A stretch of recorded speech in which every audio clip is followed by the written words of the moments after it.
Hamba-Mu berdoa Tuhan, biar setiap kami mempunyai hati yang siap untuk menerima apa yang Tuhan ingin sampaikan pagi hari ini. Biar setiap kami bisa diubahkan menjadi pribadi yang lebih maksimal. Terima kasih Tuhan di dalam nama Yesus. Bagi semua yang percaya, mari kita sama-sama katakan amin. Silakan duduk. Shalom. Shalom.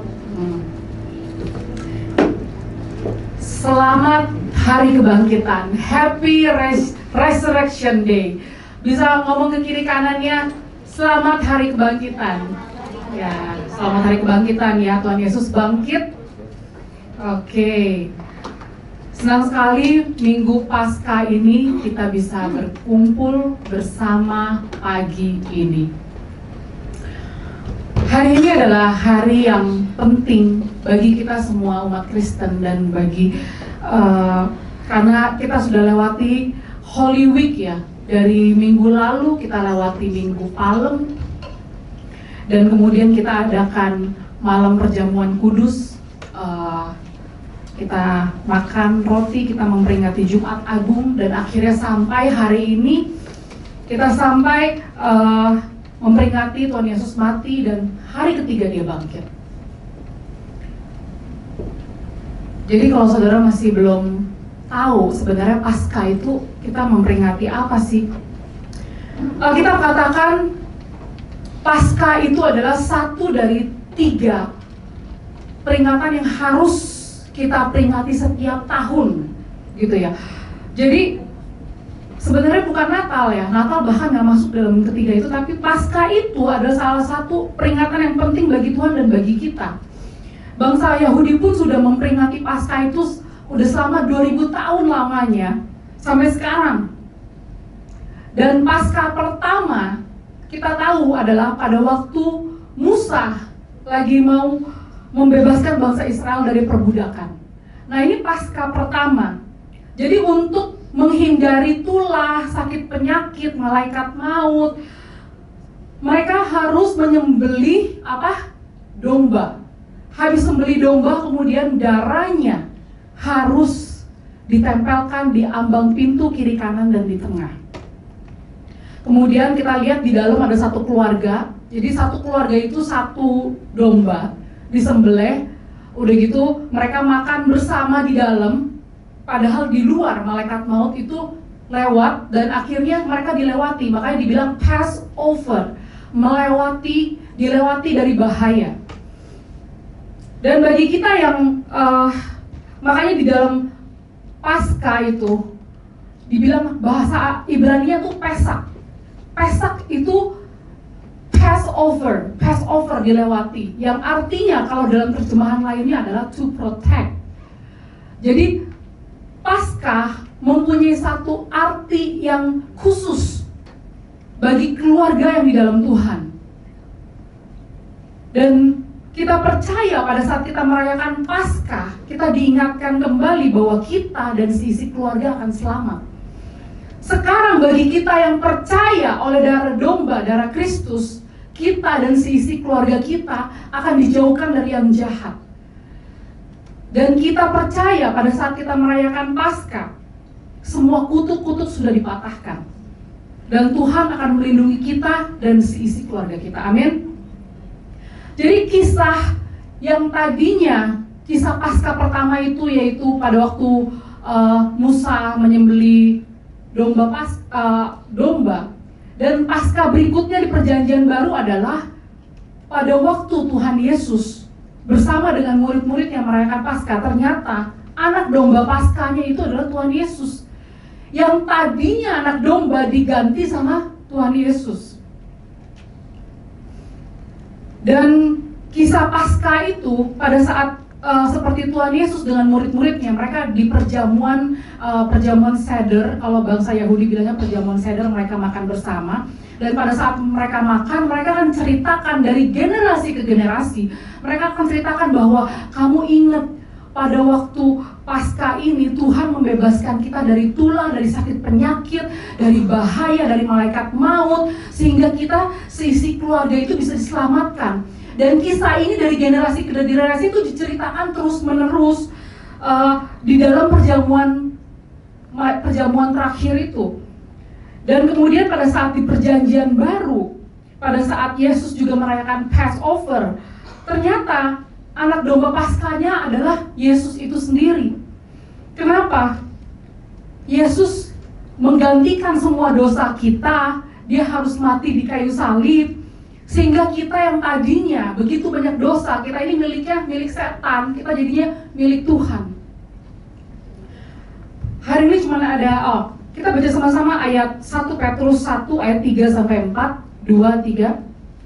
Terpujilah Allah dan Bapa Tuhan kita Yesus Kristus, karena rahmat-Nya yang besar telah melahirkan kita kembali oleh kebangkitan Yesus Kristus dari antara orang mati kepada suatu hidup yang penuh pengharapan, untuk menerima suatu bagian yang tidak dapat binasa, yang tidak dapat cemar, dan yang tidak dapat layu, yang tersimpan di sorga bagi kamu.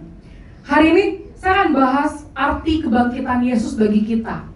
Artinya apa sih Tuhan Yesus bangkit? Hari ini kita merayakan hari ketiga Tuhan Yesus bangkit. Artinya apa buat kita? Yang pertama, karya penebusan membuat kita bebas. Yang kedua, arti kebangkitan, karya penebusan, kebangkitan Tuhan membuat kita lahir baru. Dan yang ketiga, kebangkitan Tuhan membuat hidup kita penuh pengharapan dan mendapatkan warisan keselamatan. Berdasarkan ayat 1 Petrus itu. Dan yang pertama, karya penebusan. Saudara pernah pikir gak ya, kenapa sih Tuhan Yesus harus mati? Nggak ada cara lain apa? Bukannya dia anak Tuhan yang punya seluruh bumi ini, harusnya dia dapat privilege dong. Harusnya kalau anak Tuhan caranya nggak begitu, nggak disiksa, disalibkan, dihina. Kenapa caranya harus begitu? Saudara pernah pikir gak? Harusnya kalau dia penyelamat kita, dia kayak superhero yang hebat dong. Kayak superhero yang hebat, sehingga caranya nggak menyedihkan seperti itu. Tapi kita tahu Tuhan Yesus sendiri memikul salibnya dia. Tuhan Yesus sendiri memikul salibnya dia. Padahal kita bilang kita pengikut Tuhan, kita nggak mau memikul salib kita. Tapi Tuhan Yesus sendiri, dia pikul salib dia. Kenapa sih kita orang-orang berdosa ini kita harus ditebus? Misalnya, kita punya barang A. Kita punya barang ini, barang kita nih. Barang kita ini dicuri sama orang lain. Nah, pada saat barang ini dicuri, kemudian gimana caranya kita mau ambil barang ini kembali ke kita? Caranya bisa dengan ambil paksa, atau caranya kita bayar uang. Kita bayar uang supaya kita ambil kembali barang kita. Kalau di zaman dulu, kalau kita misalnya, duitnya habis nih, nggak bisa bayar utang gitu ya, akhirnya kita bisa jual diri jadi budak gitu ya. Kita jual diri jadi budak, akhirnya kalau ada keluarga kita, keluarga terdekat yang ternyata kasihan gitu ya, saya bayar deh harga kamu berapa. Pada saat keluarga kita membayar kita dengan harga yang harga kita jadinya bebas gitu ya. Jadi sama seperti kita semua manusia, kita tadinya semua milik Tuhan, kita tadinya punyanya Tuhan.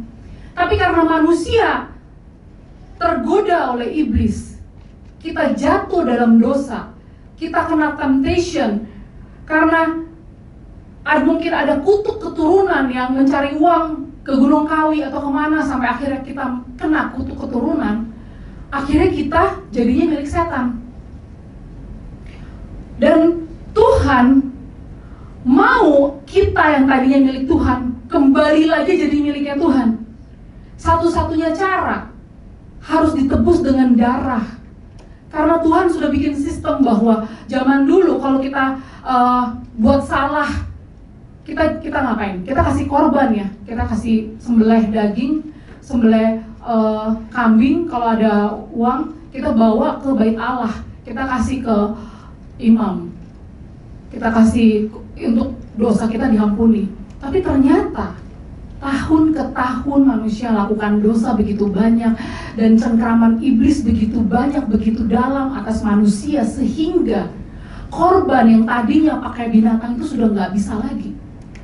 Akhirnya satu-satunya cara untuk kita bisa lepas dari cengkraman iblis adalah dengan darah Kristus. Makanya dibilang kita dibayar dengan harga yang mahal. Kita dibayar dengan suatu darah yang begitu berharga, anak Tuhan. Darah anak Tuhan yang baru bisa melepaskan kita daripada cengkraman si jahat. Saudara, ada yang pernah nonton Avenger Endgame? Kalau saudara ada yang pernah nonton?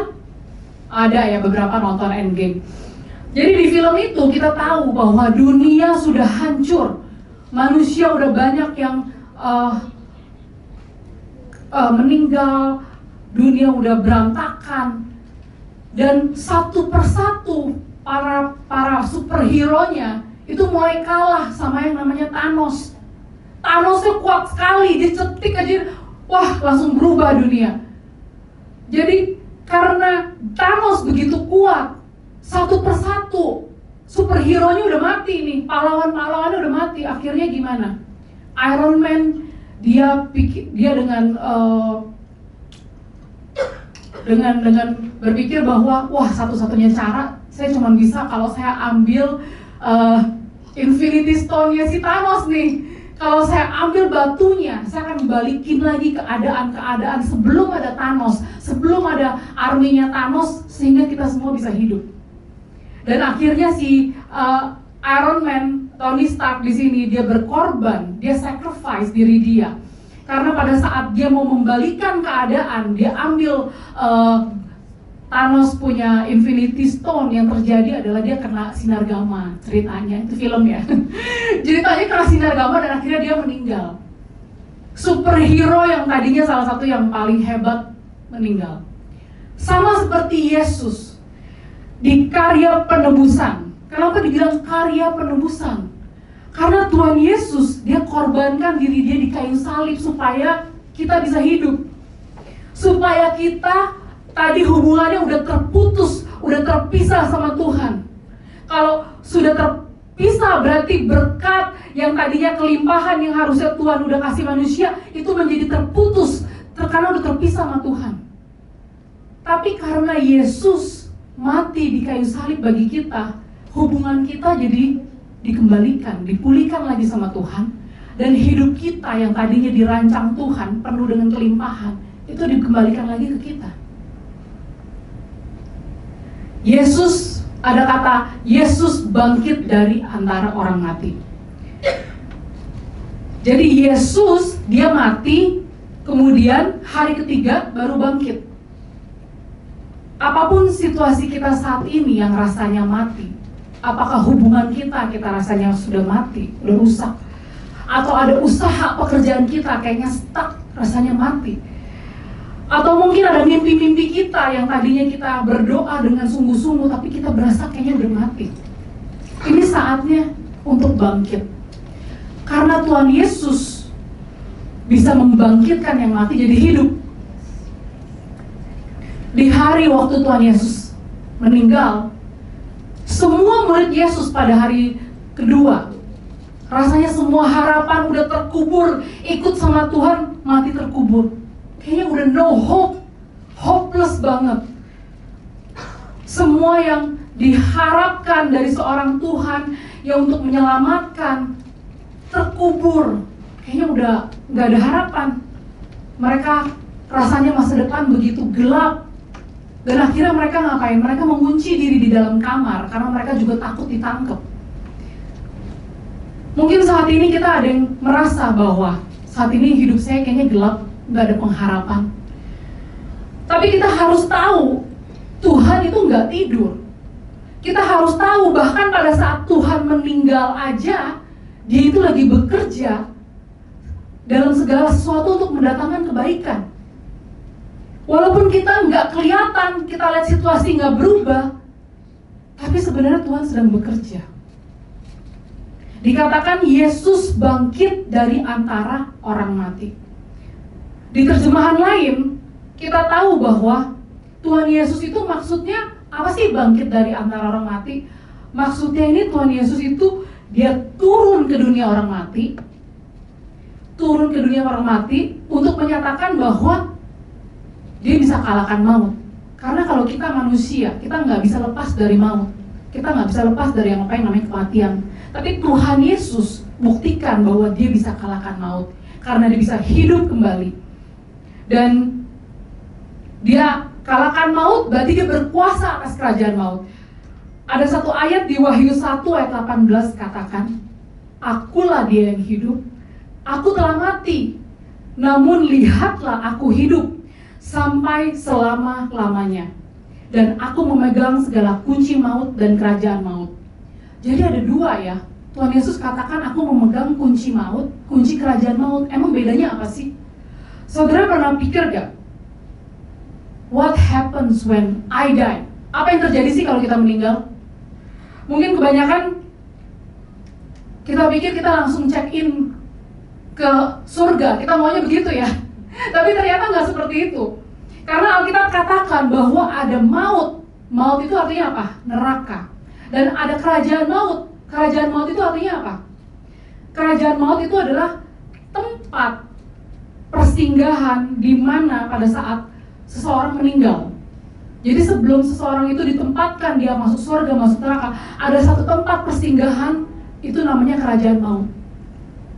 Dan Tuhan Yesus pada saat dia katakan aku memegang kunci maut, kerajaan maut, maksudnya apa? Tuhan Yesus mau katakan hidup saudara Tuhan yang pegang, mati saudara Tuhan yang pegang, bahkan kehidupan setelah kematian Tuhan yang memegang kuncinya.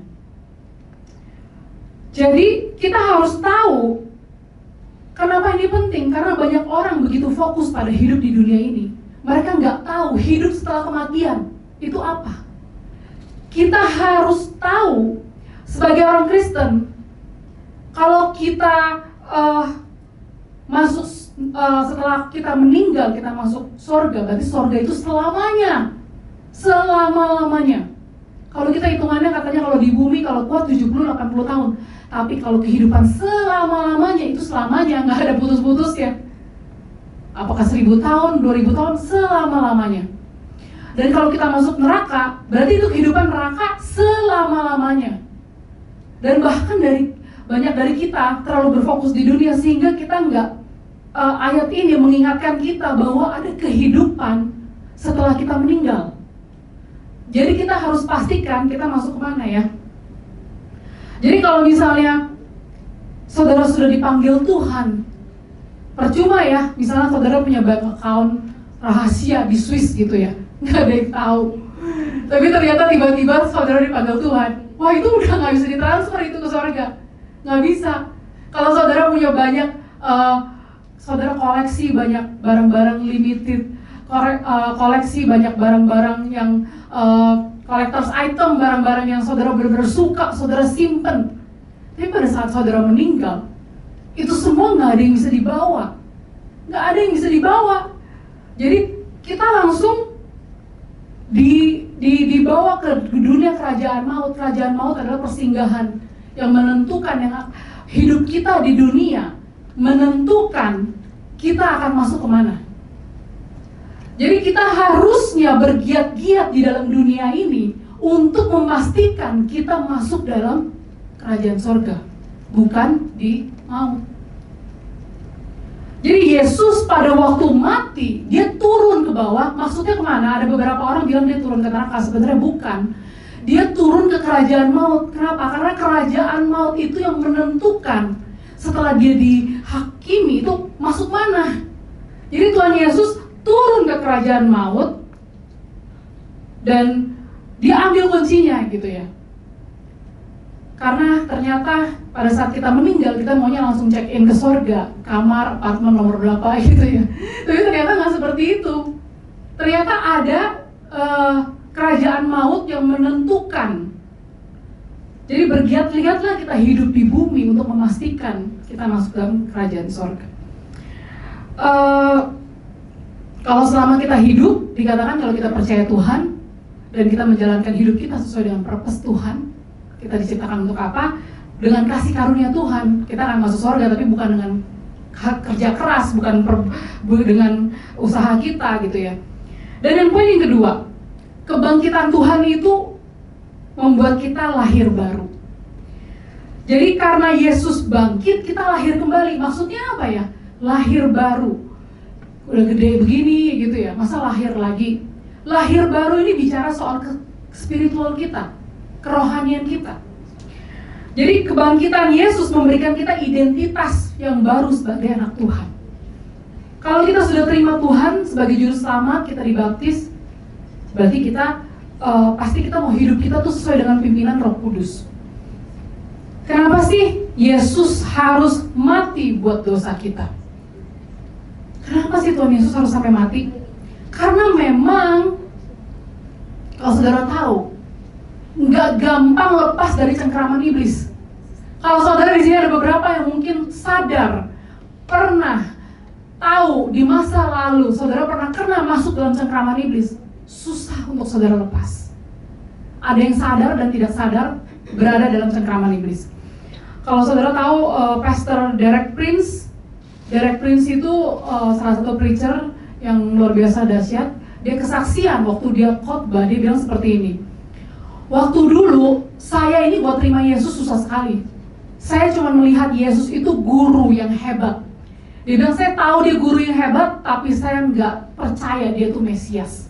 Dia juru selamat, dia anak Tuhan, saya nggak percaya.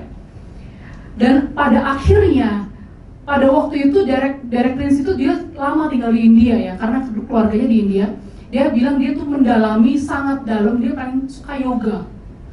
Kemudian dia dapati bahwa ternyata yang menghalangi saya untuk bisa menerima Tuhan karena yoga. Kita pikir, loh, yoga itu bukannya olahraga, stretching gitu ya, kayak down dog apa gayanya ya.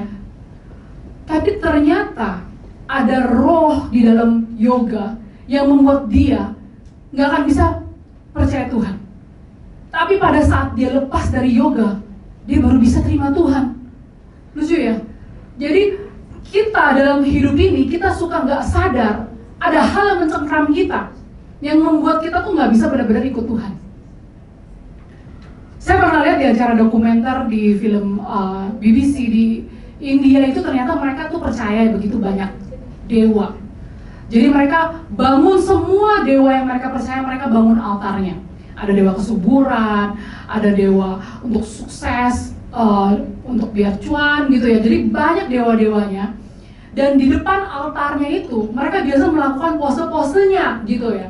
Jadi saya baru sadar bahwa pose-pose yang di dalam yoga itu sebenarnya itu adalah pose-pose penyembahan kepada dewa. Pertanyaannya, cengkraman iblis apa yang ada pada kita saat ini? Kita tahu dari mana kita ada cengkraman iblis? Kalau kita selama ini mau ibadahnya susah, biasanya ada. Selama ini buat kita mau doa susah, nggak pernah ada waktu, biasanya ada. Kalau selama ini kita mau baca Alkitab, susah banget, biasanya ada. Biasanya kalau kita mau ikut ibadah tengah minggu, doa bareng, susah banget, biasanya ada yang mencengkeram kita. Apa sih yang menghalangi kita untuk kita benar-benar ikut Tuhan?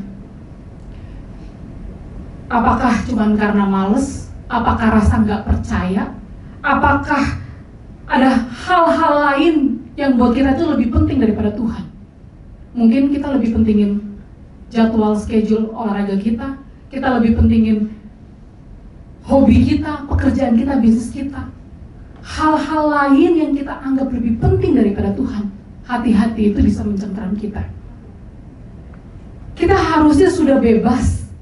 Kita dibayar dengan harga yang mahal.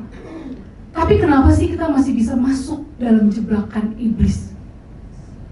Kalau kita masuk dalam jebakan iblis, itu bikin kita nggak akan mau lahir baru. Kita nggak akan mau lahir baru. Kita nggak akan mau benar-benar ikut Tuhan. Kenapa? Dikatakan di ayat ini, kalau kita sudah bangkit berarti harusnya kita lahir baru. Karena kalau kita lahir baru, cara kita jalanin hidup itu akan sangat berbeda. Kalau Tuhan Yesus aja waktu dia lagi berdoa di Taman Getsemani, dia waktu berdoa, dia tahu bentar lagi ada Yudas nih mau datang. Yudas mau mengkhianati dia dengan ciuman, kemudian dia akan ditangkap, disiksa, disalibkan. Dia udah tahu, saking stresnya Tuhan waktu berdoa, dia sampai bilang peluh-peluhnya seperti darah.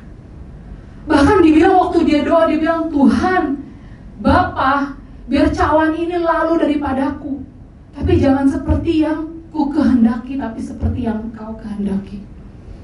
Kita mungkin kalau lagi stres, kita mau, aduh biar cepet selesai deh. Gimana pun caranya gak mau tahu deh.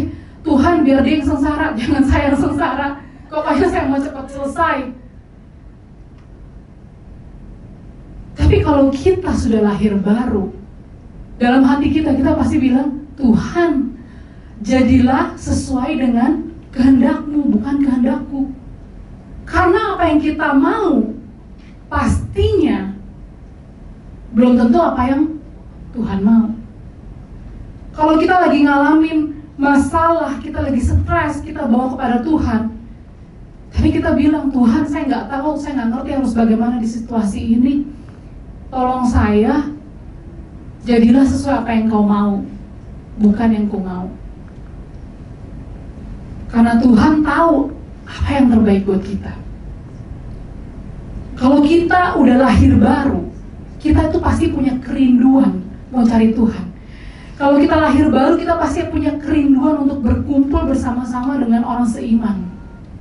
Kalau kita lahir baru, kita pasti ke gereja gampang, lifestyle kita pasti berubah, mindset kita berubah, kita punya identitas kita jelas, kita tahu siapa kita, dan kita tahu tujuan hidup kita jelas, lahir baru. Dan kita akan mau ikut pimpinan Roh Kudus bukan karena terpaksa. Kita ikut Tuhan bukan karena terpaksa, tapi karena kita yang mau. Dan poin yang terakhir, pada saat Tuhan Yesus bangkit, dikatakan hidup kita akan jadi penuh pengharapan dan kita memperoleh warisan keselamatan. Maksudnya itu apa? Kalau Tuhan bilang hidup penuh pengharapan, living hope, itu bukan berarti nggak ada masalah ya. Kalau kita punya, kalau dikatakan tadi kita sudah lahir baru, kita sudah pasti punya warisan masuk kerajaan sorga, karena ada warisan keselamatan. Di dalam hidup ini kita kan pasti ngalamin ketidakpastian. Apalagi zaman sekarang bensin susah katanya ya. Terus habis itu geopolitik, perang. Kita akan mengalami situasi yang gak pasti, bikin kita anxiety, bikin kita takut akan masa depan.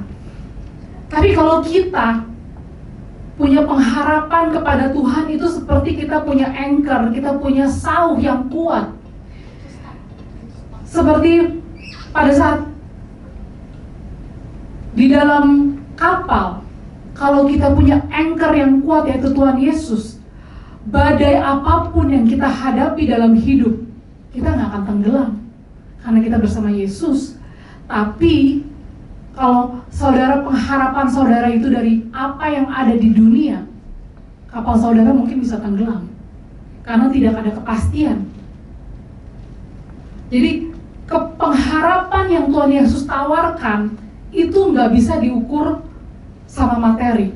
Banyak orang mungkin invest ke saham, ke produk keuangan karena mereka pikir, wah dalam beberapa tahun pasti naik berapa persen misalnya. Saudara mau naik 11%. Karena pengharapan saudara kepada saham itu. Padahal pasti gak dalam 5 tahun dia naik 11%? Belum pasti. Bahkan tergantung dengan situasi dunia. Dia bisa plus atau dia bisa minus. Itu pengharapan yang kita pegang kalau sesuatu yang ada di dunia. Tidak pasti. Tapi pengharapan yang kita pegang sama Tuhan itu nggak bisa diukur sama materi. Kenapa? Kalau saudara berpengharapan kepada Tuhan, Tuhan bisa bukakan satu kesempatan yang kita nggak pernah tahu. Oh ternyata saya bisa dapat opportunity di sini. Kalau saudara berpengharapan sama Tuhan, saudara, Tuhan bisa menyediakan berkat di tempat yang kita nggak duga-duga. Oh ternyata bisa ya di sini. Kalau saudara berpengharapan sama Tuhan, saudara tiba-tiba bisa dihindarkan dari bahaya. Sesuatu yang tidak bisa diukur dengan materi. Jadi pengharapan bersama Tuhan itu makanya dibilang hidup penuh pengharapan. Itu seperti itu. Apa yang kita butuhkan Tuhan akan berikan. Kebangkitan Tuhan. Sebentar lagi saya akan tutup. Kebangkitan Tuhan membuat kita bebas dari belenggu, dari cengkraman si jahat. Dan pada saat kita mau lahir baru, membuat kita pasti mendapatkan hidup penuh pengharapan dan kita dapatkan warisan keselamatan, yaitu di sorga. Pertanyaannya saat ini adalah, pertanyaannya buat saudara semua hari ini adalah, apakah kita siap untuk jadi seperti apa yang Tuhan mau? Bukan kehendakku, tapi kehendakmu yang jadi. Apakah kita siap? Saya mau tutup dengan surat yang dikirimkan sama Franklin Graham. Kalau saudara tahu Billy Graham, anaknya itu namanya Bapak Franklin Graham ya, yang sebelah kiri, sebelah kanan sorry. Jadi Pastor Franklin Graham ini, dia pada suatu waktu dia melihat ada interview di TV. Dia lihat Donald Trump lagi di interview. Kemudian Donald Trump bilang seperti ini, sebenarnya saya nggak yakin sih saya masuk surga, cuman sekilas aja dia ngomong begitu. Tapi ternyata si pastor ini lihat dan dia mengirimkan surat kepada si Donald Trump. Dia kirim surat ke Donald Trump, suratnya panjang, dan akhirnya udah lewat beberapa bulan, si Presiden Donald Trump itu post suratnya si Franklin Graham ini di X. X itu kalau saudara tahu Twitter ya, X. Dia update di X pada hari Minggu Palma. Pada hari Minggu Palma, karena dia mau kebenaran ini didengar semua orang. Jadi dia bilang gini, "The only one who can save us from hell is Jesus Christ." Satu-satunya orang yang bisa menyelamatkan kita dari neraka adalah Tuhan Yesus. You can save yourself, I can save myself. Kamu nggak bisa menolong dirimu, saya nggak bisa menolong diriku. The only way to heaven is through the shed of blood of Jesus Christ. Satu-satunya cara ke surga adalah melalui penumpahan darah oleh Yesus Kristus. Jadi intinya dari surat itu, dia mau kasih tahu sama Presiden Donald Trump kalau dia ragu dia masuk surga atau enggak. Dia bilang seperti ini, kita semua orang berdosa, dosa yang memisahkan hubungan kita dengan Tuhan, tapi Tuhan mengirimkan anaknya Yesus untuk mati gantikan dosa kita. Dia tumpahkan darahnya di kayu salib, dia mati bangkit hari ketiga. Jika kita mau bertobat dan percaya kepada Yesus, maka kita akan diselamatkan. Oke. Sebelum saya doakan saudara, mungkin kita bisa tutup dengan lagu sebelum saya doakan saudara.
tapi saudara belum lahir baru. Kalau saudara di sini sudah terima Tuhan Yesus, tapi hidup saudara tidak berubah, saya mau tantang saudara untuk terima kembali Tuhan Yesus hari ini juga.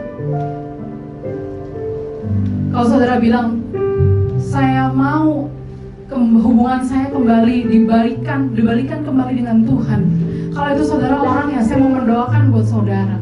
Bagi semua mata tertutup, saya mau mendoakan bagi saudara yang mau recommitment. Karena saudara merasa, udah lama sekali saya terima Tuhan, tapi saya gak merasa saya hidup baru. Saya gak merasa hidup saya mau dipimpin sama Roh Kudus. Kalau itu saudara orangnya, saya mau mendoakan saudara hari ini. Kalau saudara merasa bahwa saya nggak tahu, saya nggak yakin apakah nanti saya masuk sorga atau tidak, tapi saya saat ini saya mau terima Tuhan, bukan karena perbuatan kita, tapi karena kasih karunia Tuhan. Biar saudara diyakinkan bahwa mempunyai satu keyakinan bahwa saudara akan masuk sorga. Saya akan mendoakan saudara hari ini juga. Dengan semua mata terpejam, mari kita angkat tangan, 1, 2, 3. Mari kita angkat tangan. Kalau saudara merasa you are the one yang merasa I need you Lord, I need you Lord, saya gak bisa tanpamu Tuhan, saya mau rekomitmen kembali Tuhan. Saudara ikuti doa saya. Tuhan Yesus, ampuni saya atas segala dosa dan pelanggaranku. Saya percaya Yesus mati dan bangkit dari kematian. Saya mau terima Tuhan sebagai juru selamat satu-satunya dalam hidupku. Terima kasih Tuhan. Kau lihat Tuhan, itu adalah deklarasi anak-anak-Mu di tempat ini Tuhan. Kau lihat mereka Tuhan, doa-doa mereka Tuhan. Mungkin selama ini mereka jauh dari Tuhan, mungkin selama ini mereka udah lama gak connect sama Tuhan.